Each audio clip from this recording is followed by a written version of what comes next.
Welcome to our channel, where stories help you relax and fall asleep. Get comfortable, listen, and don't forget to subscribe for more soothing bedtime tales. They came before dawn. It wasn't soldiers who arrived first, but the sound of them, the metallic jingle of harness and mail carried on the still morning air, the thud of hooves on frozen mud, the barking of dogs too afraid to get close. When the first knock came on the door, it wasn't really a knock at all, but the heavy pounding of a mailed fist. It shook the frame, rattled the shutters, startled the sleeping hens in the corner of the yard. "Open in the name of his lordship." My mother was already awake. She had been awake all night, sitting by the embers, eyes hollow, as if she'd known they were coming. My younger sister whimpered in her sleep when the sound hit, curling closer to her straw pillow. Father said nothing. He only stood, his face pale and strange in the weak firelight, then looked at me with an expression I'd never seen before. Not anger, not fear, something heavier. "They're here for you," he said. He didn't need to explain. Every farm in the valley had been whispering about the levy for weeks. The king's banners had been seen in the south, mustering men for a war none of us understood. They said it was about borders, or insult, or honor. The words changed with every telling, but the end was the same. Men would go, and most would not come back. When I opened the door, the air outside hit like ice. 3 men stood there, a bailiff in fine wool with a parchment scroll, and 2 soldiers in mismatched armor behind him. The soldiers' breath steamed in the cold. Their eyes were dull, professional. They had done this 100 times before. "You are Thomas of Harkfield?" the bailiff asked, unrolling the parchment. I nodded, though my mouth was dry. "By order of his grace, you are called to serve in defense of the realm.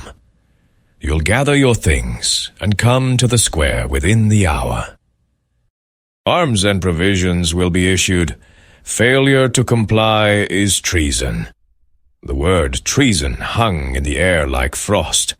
My mother made a sound behind me. Not a word, more like the gasp a person makes when punched in the stomach. The bailiff looked at her briefly, then away, as if he'd learned not to look too long at mothers. I wanted to speak, to argue, to ask why me, to say I had a harvest still to bring in, tools to mend, fields to tend. But words felt useless in the face of parchment and chainmail. The soldiers shifted impatiently. One spat into the snow. "I'll come," I said. The bailiff nodded once and turned his horse, already shouting for the next name in the next house. I packed quickly. There wasn't much to pack. A wool tunic, a pair of boots patched 3 times, a small knife, a piece of bread wrapped in cloth.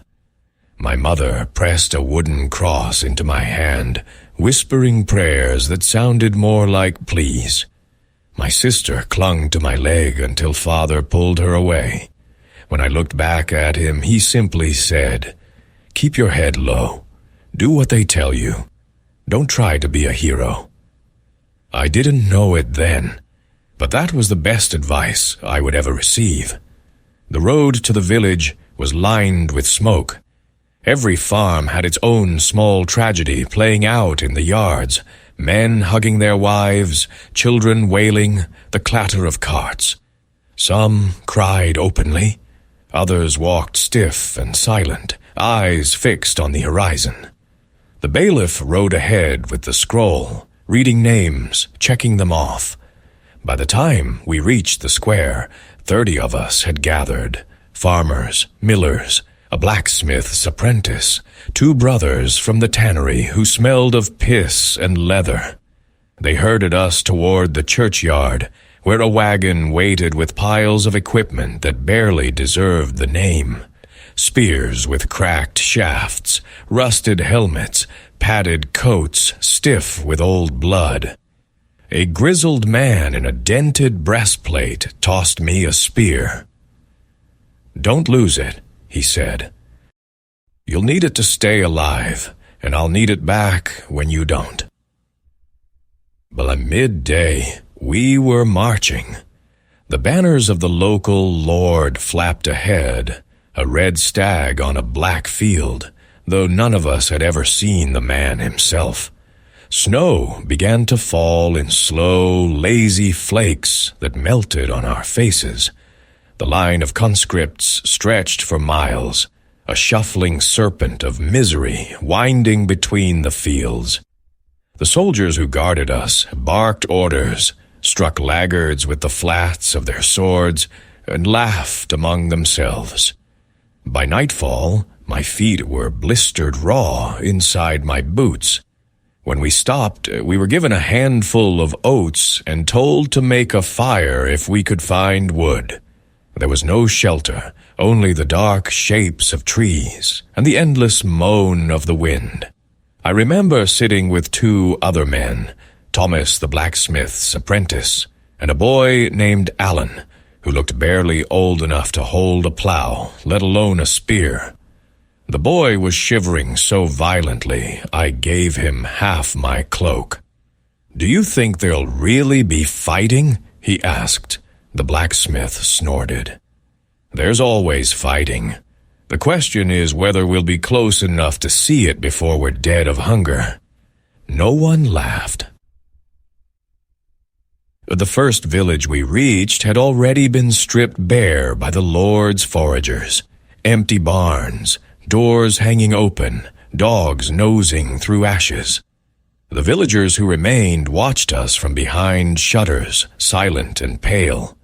A child threw a stone at us, and one of the soldiers ran after him, but the boy was too fast. We slept in what used to be a barn, the floor thick with old straw and rat droppings.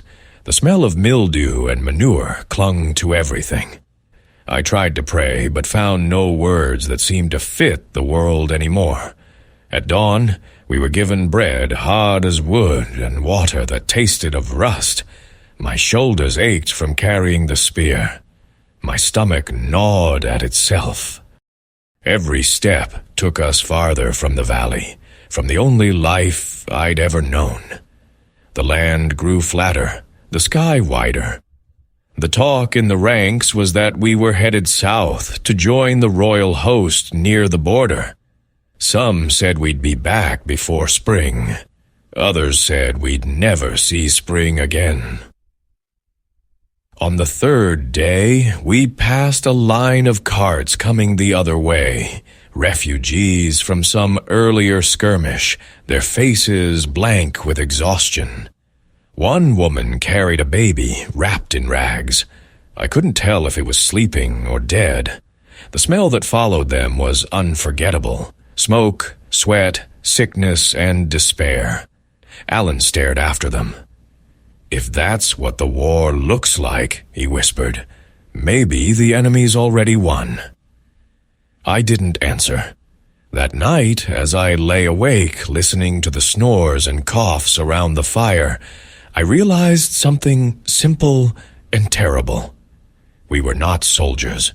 We were livestock being driven to a slaughter we didn't understand, and the slaughter was waiting. It found us on the road 2 weeks later. We'd joined a larger host by then. Thousands of men, banners from a dozen lords, the constant clamor of armor, hooves, and voices. The smell was unbearable. Sweat, piss, horse dung, and smoke from 100 fires. The officers rode past, barking orders that rolled through the ranks like thunder. One morning, a rider galloped through the camp, shouting that the enemy had crossed the river ahead. The army stirred like a kicked anthill. Fires were doused, lines formed, weapons distributed. For the first time, I saw knights, real ones, shining like coins in the gray light.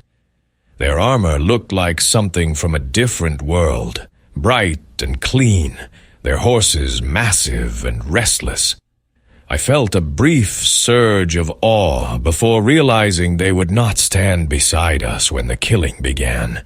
They would charge, break the line, and leave us to die in the mud. The blacksmith spat. They'll get songs, we'll get worms.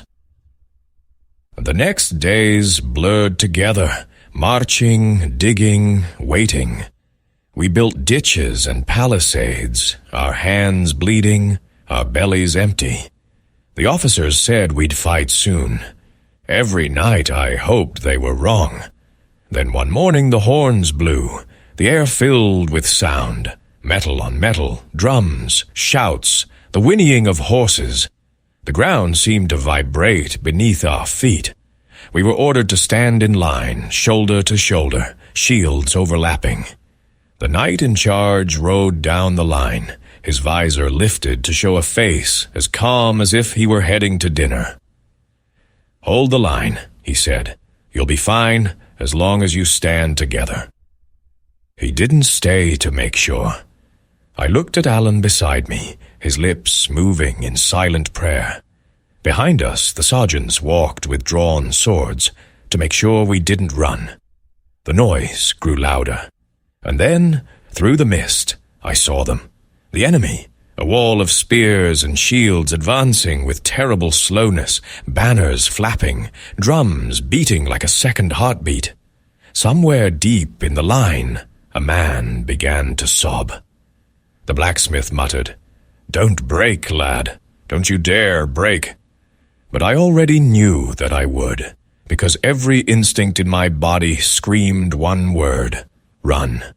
A Part 2, the road of mud and fear. The first time I saw a man die, it didn't look like the stories. No bright crimson gush, no dramatic fall with sword in hand. Just a quiet collapse, a small sound, like a sack of grain dropped in the mud. He was 3 paces to my left, a farmer named Joel, who used to joke about cows and girls back home. An arrow came out of nowhere and buried itself in his throat. He looked surprised, almost embarrassed, clutching the shaft with both hands. He tried to speak, but what came out was only a wet hiss. Then his knees folded, and he sank forward, face first into the dirt. No one moved to help him. We were all too busy waiting for the next arrow. The air was alive with them, a whining, buzzing sound that filled the space above our heads like a swarm of angry insects. Some men ducked, others stood frozen. The sergeant screamed at us to keep our shields up, but most of us had no shields, only our spears and padded coats. A man behind me threw up. Then the horns blew again, long, rising notes that meant advance. My body moved before my mind did. The line lurched forward through the churned mud. I felt it cling to my boots, pulling, sucking, making every step an effort. Around me, men were shouting, grunting, praying, some crying. The world shrank to the width of my vision. My spear, the man in front of me, the ground beneath my feet. And then we met them. It was like slamming into a wall of meat and wood. The sound of it, the crack and thud, still lives somewhere deep in my bones. I don't remember who struck first. I remember faces inches away from mine, bearded, dirty, eyes wide, mouths open in screams. My spear jabbed forward, hit something soft, then jammed. I couldn't pull it free. The line surged, pushed, and suddenly I was pressed so tightly between bodies I could barely breathe. The stench was unbearable. Sweat, mud, blood, and shit. Men were screaming, not like warriors, but like animals caught in traps. Someone's shoulder drove into my ribs. I fell to one knee, then fought to rise, slipping on something slick. When I looked down, I realized it was Joel's body, or what was left of it. I think I screamed then. I'm not sure. Time lost meaning. There was no up or down, only movement and noise and fear. At one point, I remember holding a broken spear haft and swinging it wildly, not knowing if I was hitting friend or foe. When it ended, if you could call it an ending, I was lying face down in the mud. The world had gone strangely quiet, except for the groans and sobs of the wounded. Smoke drifted across the field. A crow landed near my hand, pecked at something red, and flew off again. I don't know how long I lay there before someone shouted that the enemy was retreating, but victory didn't feel like victory. It felt like surviving by accident. We spent the night among the dead. The officers said we had to hold the field, which meant sleeping next to corpses. Some were our own, some theirs. It didn't matter. The smell was the same. We built small fires, careful not to look too closely at what the light revealed. Alan sat beside me, silent for hours. When he finally spoke, his voice was hoarse. "I stabbed someone today," he said. "He was just a boy. I thought he was reaching for a weapon, but he was holding a crucifix." I didn't know what to say. What words could fit in a world that had broken itself so completely? Later that night, I watched as a group of soldiers moved through the dark, stripping the bodies of anything valuable: belts, boots, coins, even teeth. One of them laughed as he yanked a ring from a severed hand. I turned away and stared into the fire until the shapes blurred. Morning came gray and cold. Frost on the armor, steam from the horses. The field looked different in daylight. Worse, somehow, because you could see everything clearly. Piles of men tangled together like driftwood, faces pale and open, mouths frozen mid-scream. Crows hopping from corpse to corpse.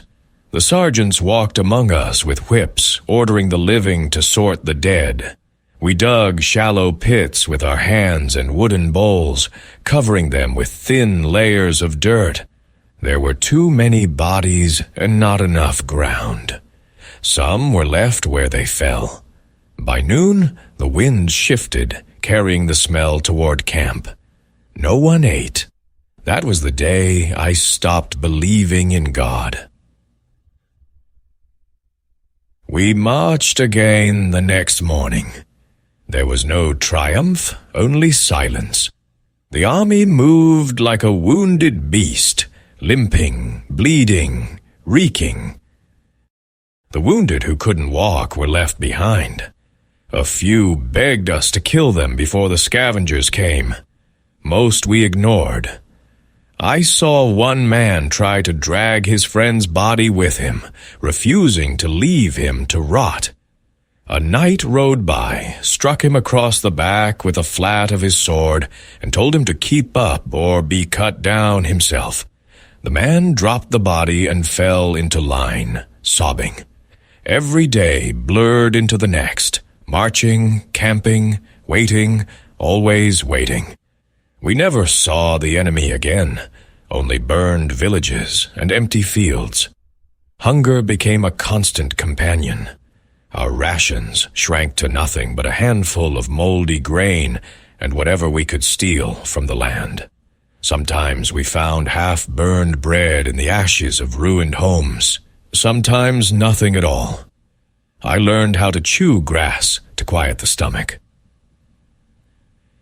The weather turned. Rain came in endless sheets, soaking everything. The roads became rivers of mud. Horses drowned in ditches. Wagons broke their axles and were left behind. We slept in our clothes because taking them off meant losing the only warmth we had. Lice, fleas, and sores. We became crawling things, no longer men. The constant wet turned our feet into open wounds. Every step felt like walking on fire. One morning, Alan couldn't stand. His legs were swollen, red, and oozing. The surgeon looked at him, shrugged, and moved on. By evening, Alan's skin had gone gray. He asked me to stay with him through the night. I held his hand until it went cold. At dawn, I covered him with his own cloak and left him where he lay. The march didn't stop. It never stopped. Disease spread faster than arrows ever could. Fever, dysentery, infection, words that tasted of death. Men collapsed mid-step and never rose again. The officers ordered the corpses to be dragged off the road, but there were too many. The dead became part of the landscape. When the sun did appear, it felt cruel, shining down on filth, on rot, on us. At some point, I stopped counting the days. The world shrank to hunger, pain, and motion. My thoughts became dull, like the edge of a rusted knife. I dreamed of bread, of clean water, of home. But each morning I woke to the same gray sky and the same endless road. The blacksmith was still alive, though he'd stopped talking. His face had gone hollow, eyes sunken. Once, when we passed a burned village, he walked into a half-collapsed barn and came out with a dead chicken clutched in his hands. He tore at it raw, feathers and all. No one said a word. That night, I dreamed of him choking on bones. After nearly a month of marching, we reached a ruined fortress by a river. The officers called it a stronghold. To us, it was just more cold stone. The army set up camp around it, digging trenches and gathering wood. The rumor spread that we'd be wintering there, trapped between the river and the mountains until spring. Men began to disappear. Some slipped away at night. Others were caught and hanged as deserters. The hangings became routine. The officers said it kept discipline. I think it just reminded them they still had power. I remember one boy, barely older than Alan, who tried to run. They dragged him back through camp, kicking and crying. The captain made us watch as they strung him up. His feet twitched for a long time before going still. After that, no one ran. Winter fell hard. The ground froze, the river turned to glass, and food became a memory. We burned the last of the cars for firewood. The horses were slaughtered next. I still remember the sound, that mix of animal scream and human desperation. The meat lasted a week. After that, men began to vanish quietly, and no one asked questions. I learned not to look too closely at the stew. The blacksmith didn't make it to spring.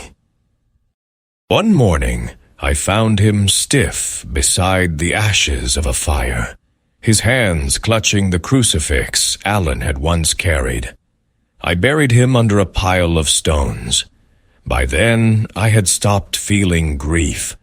It was just another chore, like sharpening a blade or patching a boot. When the thaw came, so did the orders. We were to march again, cross the river, and join the main host for a new campaign. Some cheered at the thought of leaving that frozen hell. I didn't. I'd come to understand that the road itself was hell, and it had no end. As we broke camp, I looked back at the fortress, a black silhouette against the pale sky. Smoke rose from the chimneys, but I knew there was nothing warm left inside. I whispered a prayer I didn't believe, then turned and followed the line of men across the ice. That night, as we camped by the riverbank, a storm rolled in, thunder, lightning, rain that felt like knives. The tents collapsed, fires died, men cursed and shouted. I lay in the mud, soaked and shivering, staring up at the sky. For the first time, I wondered if maybe this was what God had planned all along. Not punishment, not test, but simple indifference.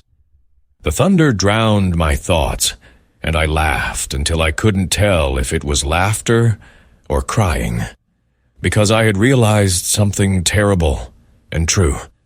The war wasn't out there anymore. It was inside us, and it was never going to end. Part 3.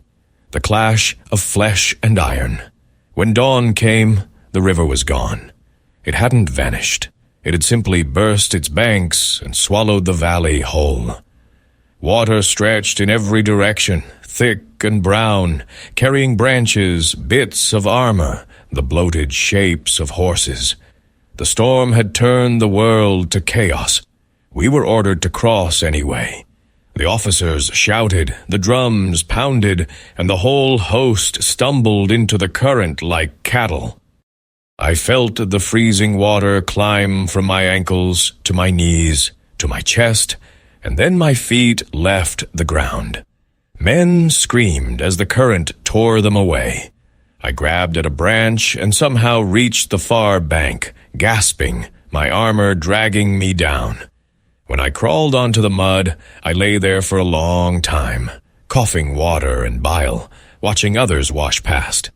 By the time the last of us crossed, half the wagons were gone and dozens of men missing. The captain called it acceptable loss. That night, no one spoke. We huddled together like animals, shaking in our wet clothes.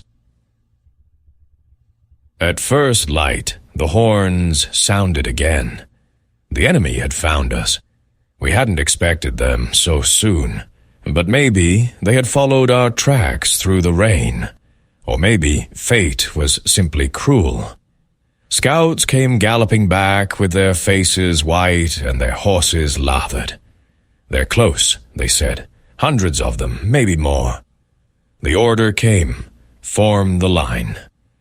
I no longer felt fear the way I once had. It was something colder now, like a sickness that lived in the bones. I took my place with the others, what was left of us. The mud sucked at our boots as we raised our spears. Ahead, through the mist, banners moved, dark figures on the horizon. The enemy, drums again. Then the low roar of thousands of voices. The captain rode past, sword drawn, shouting about honor and glory. But his voice was lost in the wind. No one believed in honor anymore. We believed in staying alive another hour. The first arrows came before we even saw their faces. I heard the sound, that rising hiss, and ducked instinctively. Someone beside me didn't. He fell without a sound. Then another volley and another. The sky was filled with black feathers. "Forward," the sergeant screamed. "Forward or die where you stand." So we moved. But the ground was a swamp. Every step felt like walking through a grave. When we finally met them, it wasn't a clash of armies. It was a collision of nightmares. Spears shattered, men screamed, and the world turned to noise and motion. I saw a man's jaw split open by an axe. I saw another crushed under a horse's hooves. The smell of iron and blood was everywhere. I remember driving my spear into something, someone, and feeling it hit bone. The man screamed, and I pulled back, slipping on the mud, falling to my knees. A sword flashed past my face, close enough that I felt the wind of it. I rolled, grabbed at the mud, and somehow stood again. All around me was madness. The enemy weren't demons or monsters. They were men like us, starving, filthy, terrified. Their armor was patchwork, their eyes wild. One charged me, swinging a club made from a cart axle. I barely blocked the blow with my spear shaft. The wood cracked. He swung again, and I ducked, thrust the broken point into his stomach. He fell, dragging me down with him. We wrestled in the mud, slipping, clawing, biting. When I finally got free, he wasn't moving. My hands were shaking so hard I could barely hold the weapon. There was no line anymore, just clusters of men fighting, dying, running. The air was thick with smoke and cries. A horse without a rider charged through, trampling whoever stood in its path. I caught a glimpse of the captain, his armor bright with blood, shouting orders no one heard. Then something hit me from behind. A shield, a rock, I don't know. The world went black. When I woke, it was dark, not night, smoke. The battlefield was burning. The first thing I noticed was silence, not complete, but heavy, broken only by moans and the crackle of fire. My head throbbed. Blood had dried on my face, sticky and cold. I tried to move and felt pain shoot through my shoulder. My spear was gone. So was my helmet. I crawled. The mud sucked at me. Bodies were everywhere, ours, theirs, twisted together like lovers. A knight's horse lay on its side nearby, its stomach split open. Flies already swarmed. I found a canteen beside a corpse and drank greedily, not caring whose it was. The water tasted of rust. Voices in the distance, enemy soldiers searching the field. I froze, pressing myself against the earth. They were moving slowly, finishing the wounded. I heard one plead, "Please," then the wet sound of a blade. I waited until the voices faded, then crawled toward the trees at the edge of the field. Each movement was agony, but I kept going. I didn't think of survival as a choice. It was just something my body refused to stop doing. When I reached the woods, I collapsed among the roots and fell into a fevered sleep. I dreamed of home, not the real one, but a cleaner, warmer version that never existed. My sister laughing, my mother baking bread, the smell of wood smoke without the scent of death. Then the dream twisted. Their faces turned gray, their eyes hollow. My father appeared, pointing at me with a shaking hand. "You left us," he said. I tried to speak, but no sound came out. When I woke again, it was daylight. Rain had started. I could see the field through the trees, crows circling, smoke rising. The battle was over. We had lost, or maybe we had won. It didn't matter anymore. I found other survivors that day, 3 men from my village, or what was left of them. One had a broken arm, another could barely walk. We didn't speak much. Words felt pointless. We moved north, away from the battlefield, following the sun. The road was littered with reminders of what we'd become. Wagons overturned, armor stripped, men hanging from trees, deserters caught by their own side. The smell of death followed us like a shadow. We found a farm still standing and begged for food. The farmer's wife gave us water and bread, eyes wide with fear. I saw her looking at the blood on our clothes, the mud, the hollow in our faces. To her, we weren't soldiers. We were ghosts that hadn't realized we were dead. That night, we slept in the barn. I woke to the sound of rain on the roof and one of the men sobbing quietly in his sleep. I didn't try to comfort him. I didn't know how. Days turned into weeks. The army had scattered. The war moved elsewhere. We wandered through a countryside stripped bare, villages burned, fields untended. I wondered if anyone was left to till them. We passed a monastery once. The monks watched us from behind their gate, hands folded, silent. They didn't open the door. I couldn't blame them. The wounds on my shoulder festered. Fever came and went. Sometimes I thought I saw figures moving in the mist, men from the battle, calling my name. Once I heard Alan's voice, soft and close. "Why did you leave me?" I tried to answer, but the words came out as a sob. Eventually, we found another camp. Not ours, not theirs, just a collection of broken men who had nowhere else to go. They called themselves Free Blades, but they were little more than bandits. Some had bits of armor, others none at all. They traded food for labor, protection for obedience. I stayed with them through the summer. It was survival, nothing more. We stole from villages, robbed travelers, fought when cornered. I told myself I wasn't like them, that I still remembered who I was. But every time I looked into a mirror of still water, I saw the same hollow eyes staring back. One night, a fight broke out in camp. Over bread, over pride, I don't remember. A man lunged at me with a knife. I reacted before I thought, driving a shard of metal into his neck. He fell, choking, his hands clawing at the wound. I stood there watching until the light left his eyes. No one said a word. After that, I couldn't sleep. Every sound made me flinch. The forest seemed full of whispers. That was when I decided to leave. I walked alone for days, following a road I didn't recognize. I had no map, no destination, just a direction, away.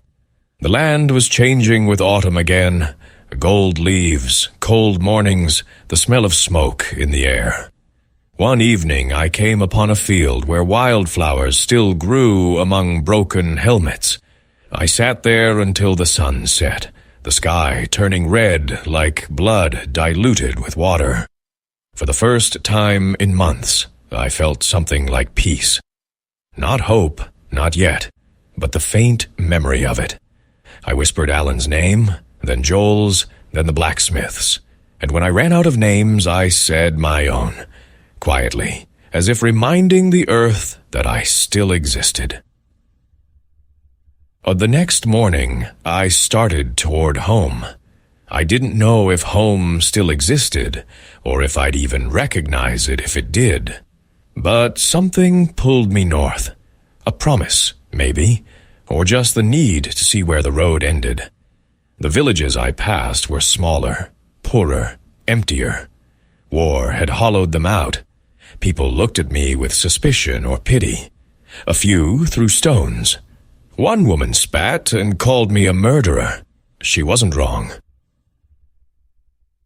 By the time I reached the valley, winter was returning. Frost on the fields, thin smoke from distant chimneys. My village looked smaller than I remembered, quieter too. I walked the familiar path past the well, the old oak, the broken fence. When I reached our house, I stopped. The door hung crooked. The yard was overgrown. I knocked anyway. No one answered. Inside, everything was still. The hearth cold, the table empty, a single spoon on the floor. Dust on everything. I found a scrap of cloth, my mother's maybe, and held it until my hands stopped shaking. Outside, the wind howled down the valley. It sounded like a voice, calling through the years. I sank to my knees in the snow and wept for the first time since the war began. I don't know how long I stayed there. Eventually, I built a small fire and sat beside it until dawn. The flames crackled softly, and for a moment I could almost pretend I was back in the world before all this began. But when the fire died, the silence returned. And in that silence, I understood the truth. The war hadn't ended. It had simply changed shape. It was in the soil, in the air, in me.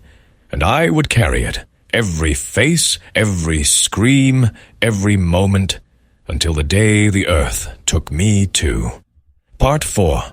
The price of survival.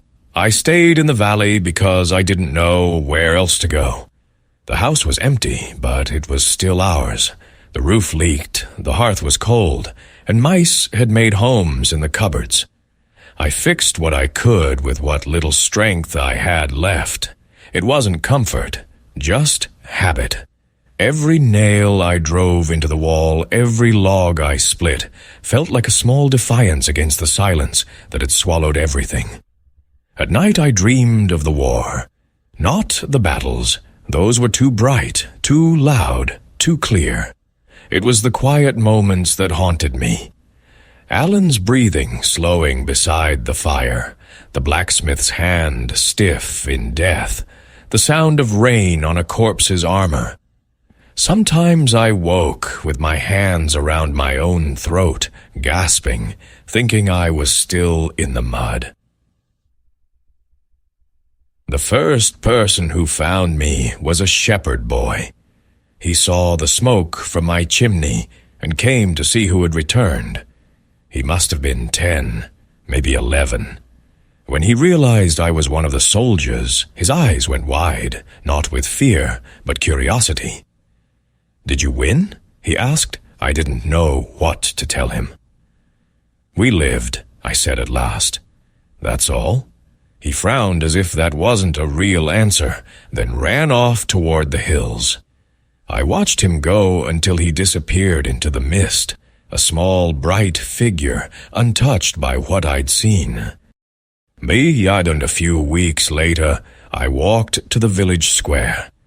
It was smaller now. Half the houses burned, half abandoned. The church bell was gone, melted for metal during the war. The well still stood, but the water smelled of ash. I saw faces I half remembered. They looked at me the way people look at storms, something dangerous that has passed, but might return. A woman whispered my name, then turned away. At the market stall, such as it was, I traded a rusted knife for a loaf of bread. The merchant weighed it in his hand and said, "You're Thomas, aren't you? The one they took." "I was," I said. He nodded slowly. "Your father died last winter. Fever. Your mother and sister went to the next valley after the raid. Don't know if they made it." He said it like one might discuss the weather. I thanked him, though I don't remember walking away. That night I ate the bread in silence, chewing slowly, as if it were a kind of penance. The days became weeks.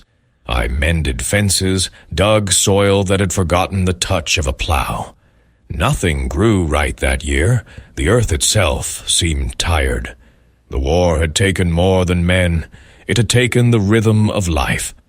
Sometimes travelers passed through, mercenaries, monks, widows. They all carried the same look, a hollow gaze that came from seeing too much. We rarely spoke. It was enough to know we were not alone in our silence. One evening, an old priest stopped at my door. His robe was torn, his sandals muddy. He asked for food, and I shared what little I had. As we ate, he studied me over the firelight. "You've been to war," he said. "Yes." "And you came back." "Part of me did." He nodded as if that made perfect sense. "Then you carry ghosts." I didn't answer. The priest leaned closer. "They don't leave until you speak their names." "I've spoken them," I said quietly. "All of them. They still don't go." He sighed. "Then perhaps they aren't ready to." In the morning, he was gone. The winter returned before I realized it. The nights were long and bitter. I burned the last of the furniture to stay warm. Snow fell through the holes in the roof, covering the floor like a shroud. One night I heard footsteps outside, soft, hesitant. I grabbed a knife and opened the door. A woman stood there, wrapped in a cloak. She looked older than I remembered, but when she lifted her hood, I knew her. Mother, her eyes filled with tears. Thomas. She fell into my arms, trembling. Behind her stood my sister, taller now, thin, her face pale from hunger. They had walked for days, she said, after their village was burned. They thought I was dead. Everyone had thought so. We sat by the fire that night, sharing what little food I had. My sister slept quickly, but my mother stayed awake, staring into the flames. "You're different," she said at last. "I am." She nodded slowly, not judging, only acknowledging. "War changes men. Your father used to say the same after the border raids, but it was never like this. The whole land feels sick." "It is." She reached across the fire and touched my hand. Her fingers were thin, bones under skin. "Then we'll heal it together." In the months that followed, we tried to live like people again. We repaired the roof, planted what crops we could. My sister laughed sometimes, a sound I hadn't realized I missed until I heard it again. But peace wasn't kind. Bandits roamed the hills, deserters turned thieves. One night, a group came to the valley. 6 men, ragged, desperate. They demanded food and money. I gave them what we had, but one grabbed my sister's arm. Something inside me snapped. I don't remember drawing the knife, only the heat that followed. Movement, struggle, shouting. When it ended, 2 of them were on the ground, and the others ran. My hands were red. My mother was crying. I buried the bodies by the river and said no prayers. After that, the valley left us alone. Spring came late. The snow melted into floods, washing away fences and paths. The earth turned to mud again, that same hateful mud I thought I'd left behind on battlefields. I felt it pulling at my boots, dragging me back. Sometimes I saw shapes in the fog, figures standing in the fields, silent, watching. Alan, the blacksmith, the boy who died by my hand. They never spoke, only looked at me with eyes full of quiet accusation. I began to drink, not the strong wine of the lords, just the harsh barley liquor the villagers brewed in secret. It dulled the edges, made the ghosts fade for a while, but they always came back.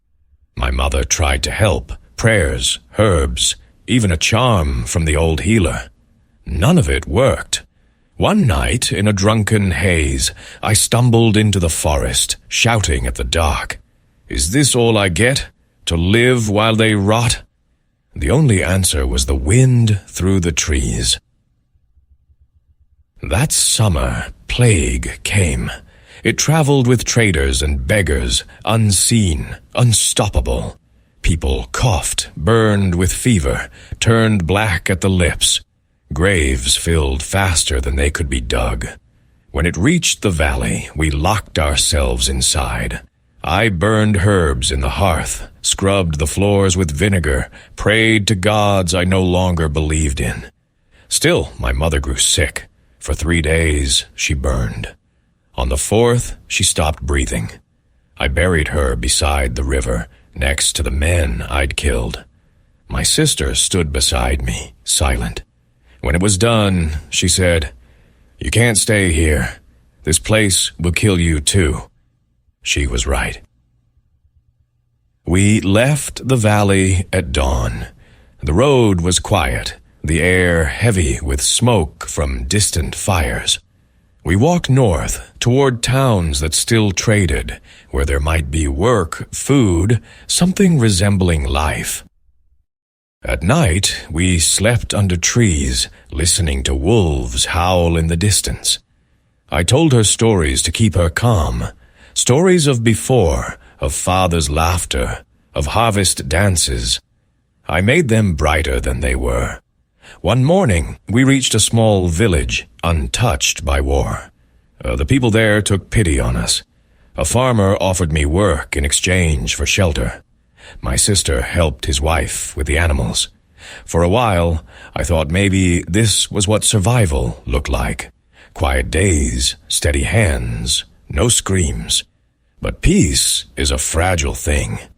Every loud noise made me flinch. Every flash of metal caught my eye. Sometimes I woke in the night and reached for a weapon that wasn't there. The farmer noticed, but said nothing. He had seen other men like me. Months passed. The land healed faster than we did.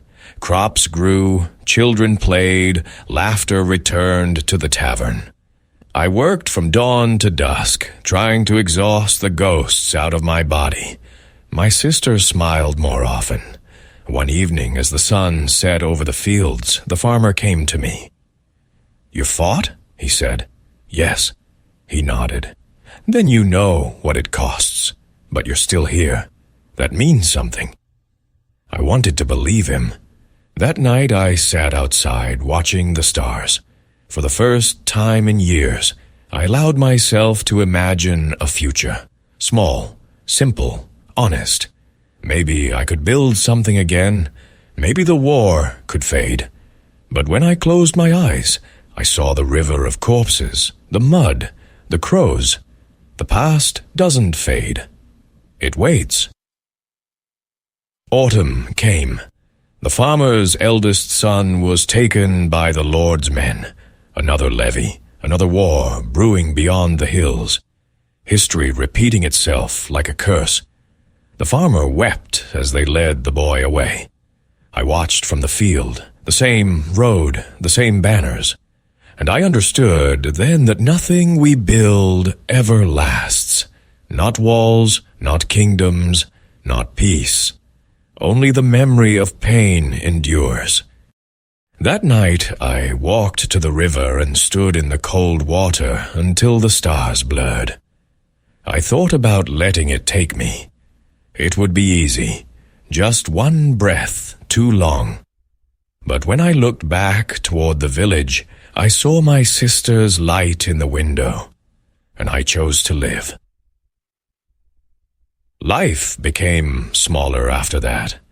Work, sleep, the sound of wind through the fields. The ghosts never left, but they grew quieter, as if distance had dulled their hunger. I still dream of the war, always the same image, a spear stuck upright in the mud, fluttering cloth tied to its end. A grave marker, perhaps, or a reminder. When I wake, I go outside, watch the sunrise over the frost, and whisper a single prayer. Let them rest. Because I have learned that survival isn't victory. It's simply the art of carrying your dead with you, and walking anyway. Part Vasif, the ghost that came home. Years have a way of erasing the edges of things. The sharpness of pain dulls, the color drains from memories, until even the most vivid horrors begin to sound like stories told about someone else. Sometimes I catch myself wondering if I imagined it all. The mud, the screams, the smell of burning horses. Then I stretch my leg and feel the old wound ache, and I remember. I am an old man now. My hands are thick with scars and calluses, my back bent from years of plowing rather than fighting. My sister has her own family. Her children call me uncle, though they stare at the marks on my arms as if they might start bleeding again. The village is alive once more. New roofs, new laughter. The fields whisper in summer wind. But beneath it all, I can still hear the drums. It began again quietly, as everything does. At first it was just the stories. Merchants speaking of lords raising banners, rumors of border disputes, of honor to be defended. Then came the riders with parchment orders nailed to every door, all able-bodied men to report for service. History's cruel echo. The farmer's eldest son, the boy I'd watched leave years before, hadn't returned. Now his younger brother stood where he once had, tall, uncertain, clutching a wooden practice spear. He came to me one evening. "Uncle," he said, "what's it really like?" I looked at him for a long time, searching for an answer that wouldn't poison or lie.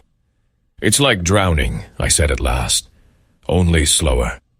He frowned, not understanding, and I envied him that.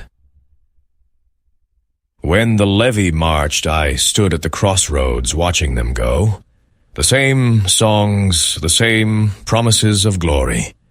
I wanted to shout that there was none, that there never had been. But the words caught in my throat. They wouldn't have listened anyway. No one ever does until it's too late. After they were gone, the village felt hollow again, as if the air itself had gone to war. In my solitude, I began to write, not because I thought anyone would read it, but because silence had grown too heavy. I wrote about Joel and Alan, about the blacksmith who died holding a crucifix.